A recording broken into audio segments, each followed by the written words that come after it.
Hey guys, so now we're going to talk about mutations. There's going to be two general categories of mutations that we're going to talk about.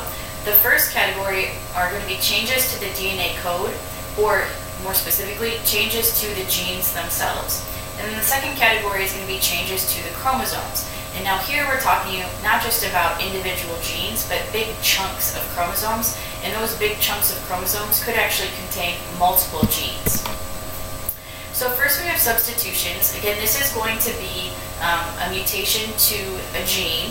And so this is usually only going to affect a single amino acid. Now that's not to say that this isn't important because it's only changing one amino acid. These can still have really large impacts. There are quite a few genetic disorders that are caused by substitutions. But generally, you're only affecting one amino acid, and this is not going to be as severe a lot of times as some of the other types of mutations that we're going to talk about. So in this case, we have our original DNA code at the top. You can see that this C has been highlighted. And now we're looking at the following mRNA sequence, and then that gives us this specific amino acid sequence. Well, now down here we're looking at the mutation. So in this case, there was a substitution. The C up here was substituted for a T in the DNA strand. That T then causes a change in the mRNA strand, and that then causes a change. So remember, we can use that codon chart to figure out what amino acid is being called for. And so it's going to switch the amino acids out. Now keep in mind that the other three amino acids that you can see and all the other amino acids that may come in later, they're all going to be the same. It's just this one change right here. And again, that was caused by the substitution. So you're changing out one base in the DNA for another. Now we're looking at what's called an insertion. An insertion is when you have an extra base that is inserted into the DNA sequence. So again, we're still looking at the same DNA sequence. It's going to give us that same mRNA sequence and the same set of amino acids. But now down here for the mutation, you can see instead of being TAC, it is now TAT, and the C got moved over to the next codon. And then at the end, we sort of have like this hanging T and the hanging A in the mRNA. And so now what we did is we shifted every letter down one space, which changes every single codon in this mRNA sequence, which in turn is going to change every single amino acid that's brought in. So if you look, this amino acid, the last one, is still the same, sort of by chance. That will happen every now and then, but all of the other amino acids are now different. And so we've completely changed this amino acid chain by simply inserting one extra letter into the sequence.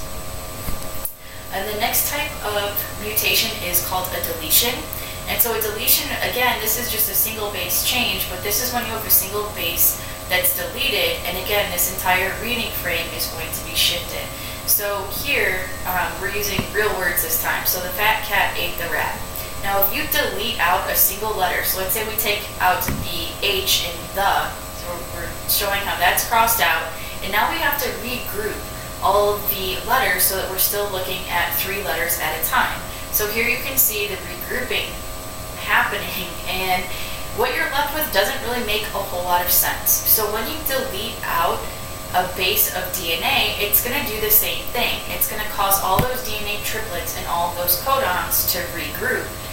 And when they regroup, you're going to end up with a very different amino acid sequence because all of those letters were shifted down one place. Alright, now this is the second general category, and these are chromosomal mutations. So now we're looking at a chromosome.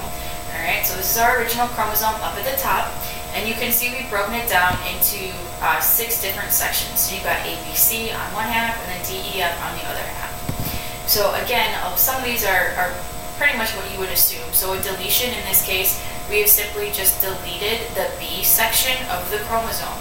And so what that means is we've taken out a huge chunk of DNA, and all of the genes that DNA codes for have been removed.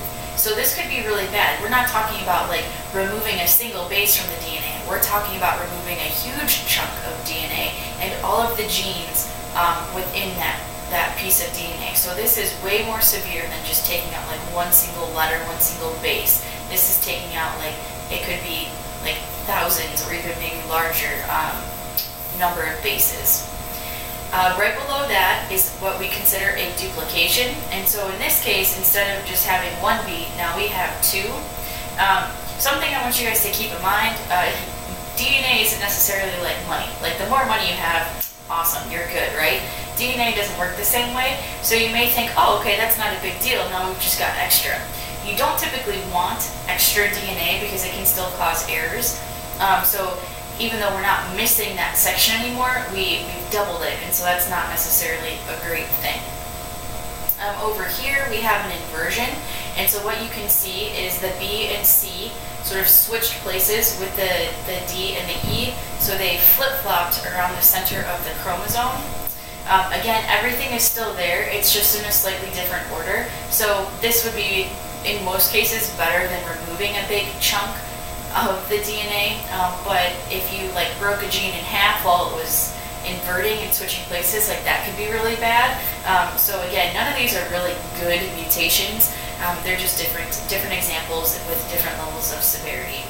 And then down here you have a translocation. And so again, you still have all of the DNA. It's just in a slightly different order. So now we can see our original chromosome of ABC is now connected to JKL. So the second half of this chromosome actually broke off of this first chromosome, and it attached to this chromosome right here. And so now this second chromosome is GHIDEF, and the JKL that should have been down here moved up to our original chromosome. So these are just 4 different types of chromosomal mutations. Again, deletion, you're just deleting something. A duplication, you're duplicating it, you're making an extra copy of it. An inversion, you are switching places, so half the chromosomes are switched with the other half. And then a translocation, you still have all the DNA, it's just that it's 2 chromosomes have maybe gotten too close together and sort of flip-flopped some of their genetic material. So let's do our quick check. Only 3 questions this time. Number 1 says, how many amino acids are generally affected by substitution? Number 2 says, why are insertions and deletions generally more problematic than substitutions? And then question 3 says, why are chromosomal mutations often more severe than gene mutations? Alright guys, so don't forget to jot down your answers to these questions so we can talk about them in class. Thanks.